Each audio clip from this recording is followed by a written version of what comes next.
Okay, so we're recording now, and we're going to talk about basketball hang time. And the really brief qualitative or intuitive explanation of this problem is that because your sort of path is a parabola, when you jump uh, your height y with respect to your horizontal position x, because your path is a parabola, the idea is that if you draw this line, which is y max, and you draw this line, which is 1/2 y max, because it's sort of a bowl shape,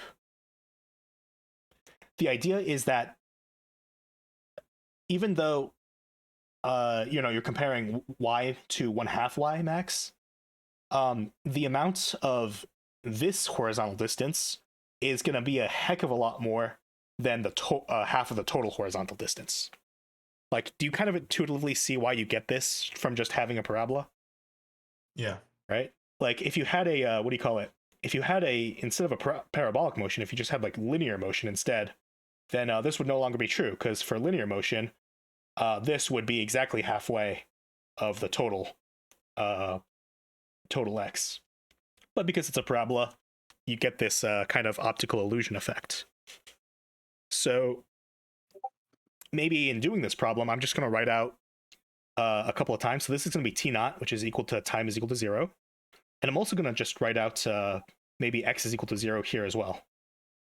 Right? So when problems when there are multiple phases, I kind of like writing out t1, x1, t2, x2, t3, x3 to be super explicit, right? So for this problem, we basically want to find what percentage of the player's range does the player spend in the upper half. So for this problem, we basically want to find, WTF means want to find, x3 minus x1 over x4. So far, so good? This is what we are trying to find.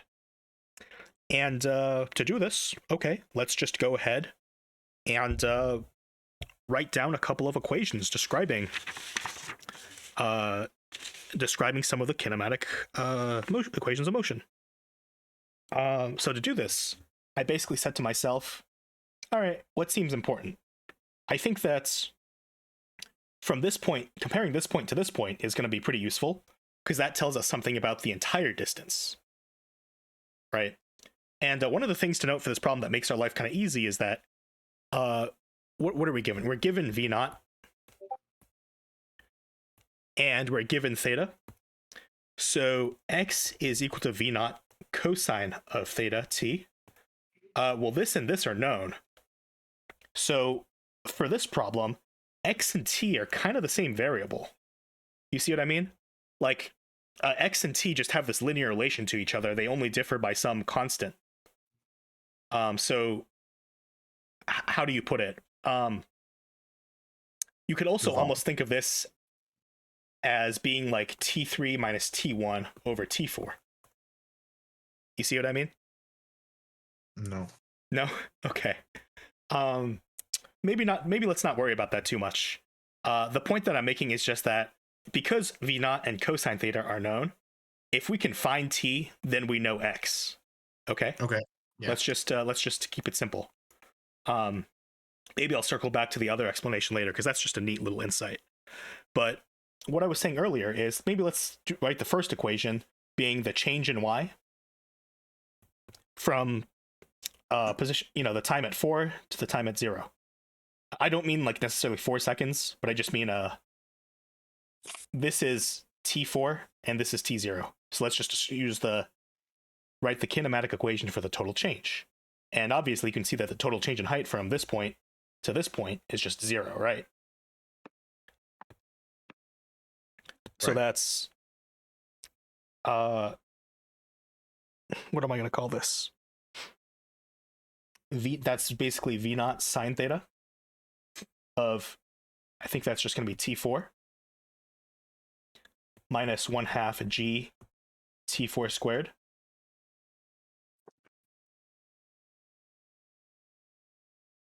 And solving this for t4 will just net us v naught sine theta. Okay, I'm going to quickly cancel out a t4 on each term. Is equal to 1/2 g t4 So 2v naught sine theta over g is equal to t4.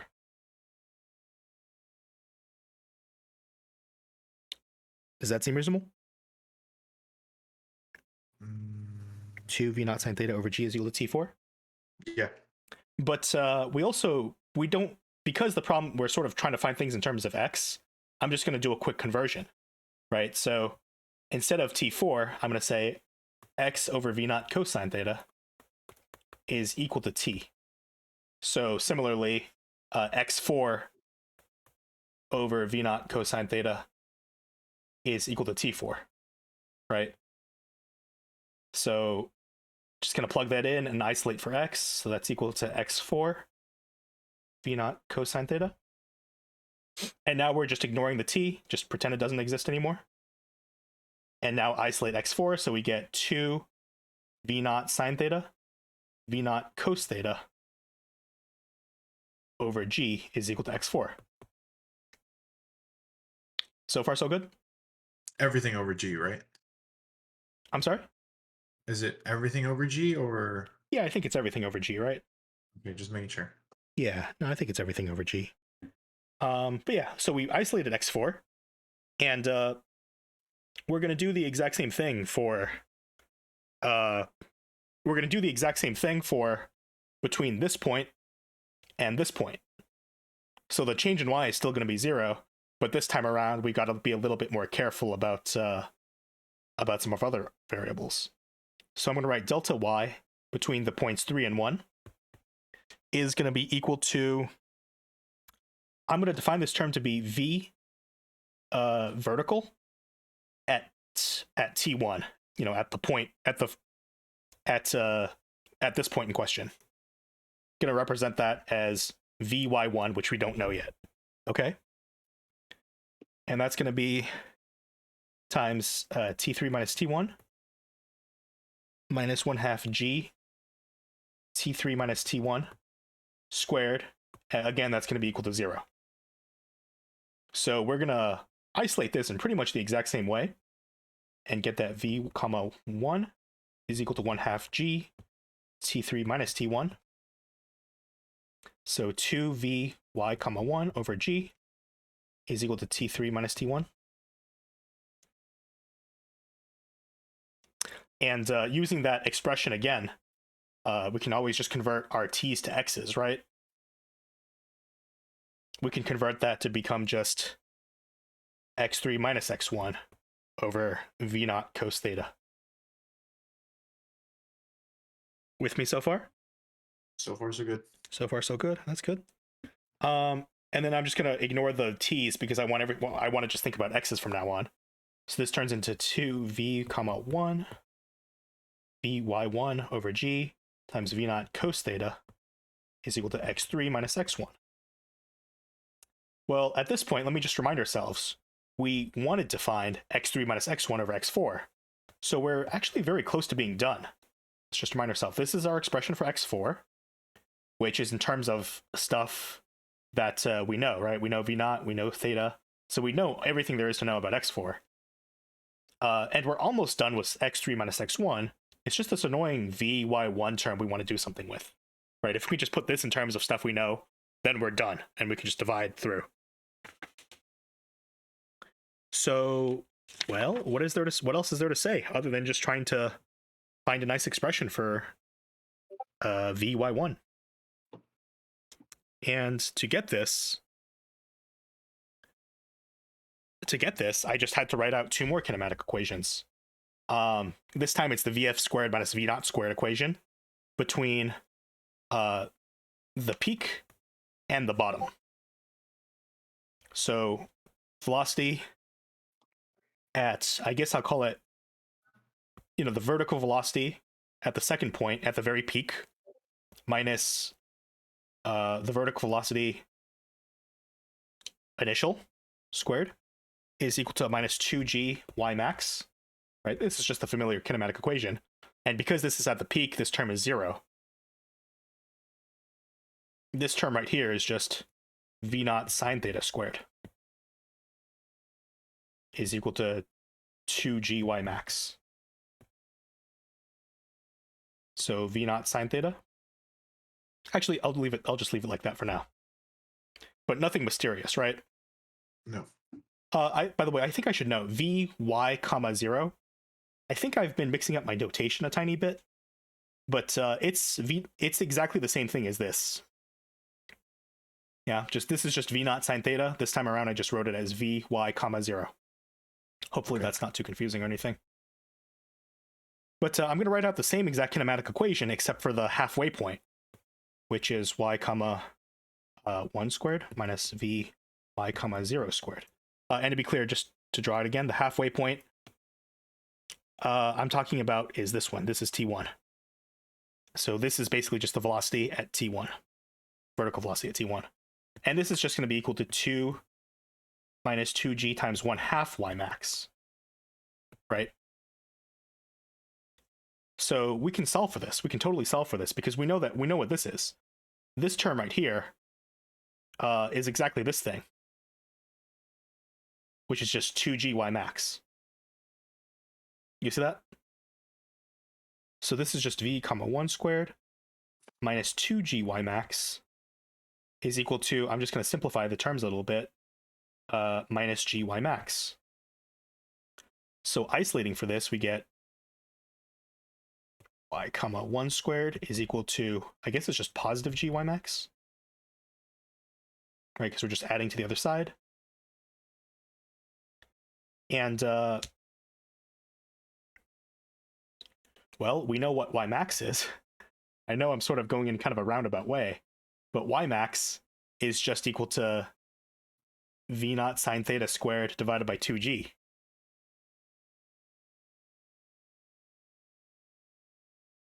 Sine theta squared divided by 2g.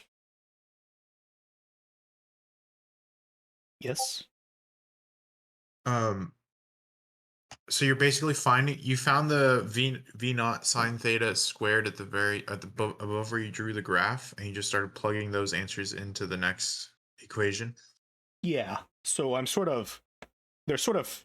using the same exact kinematic equation, right? Vf squared minus v naught squared, just with different start and end points. So maybe I'll just draw it again. So this is T2. So the first equation is comparing the peak to the starting point, and the second equation is comparing the midway point to the starting point. And I'm just basically playing around with the algebra a little bit in order to get a nice clean expression for v y comma 1. But as I've shown, this is just going to be equal to v naught sine theta squared over 2g. Good so far? Yep.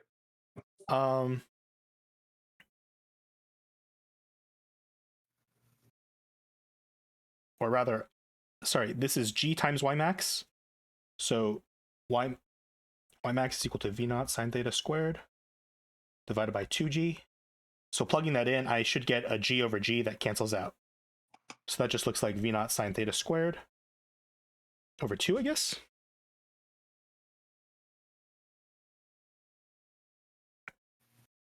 Hopefully that seems okay. But yeah, at that point, you just got to take the square root. Vy comma 1 is equal to v naught sine theta. I guess that's just over root 2.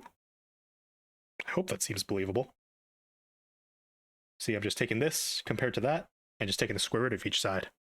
Again, you're going to want to check the math really carefully because I'm doing this kind of haphazardly.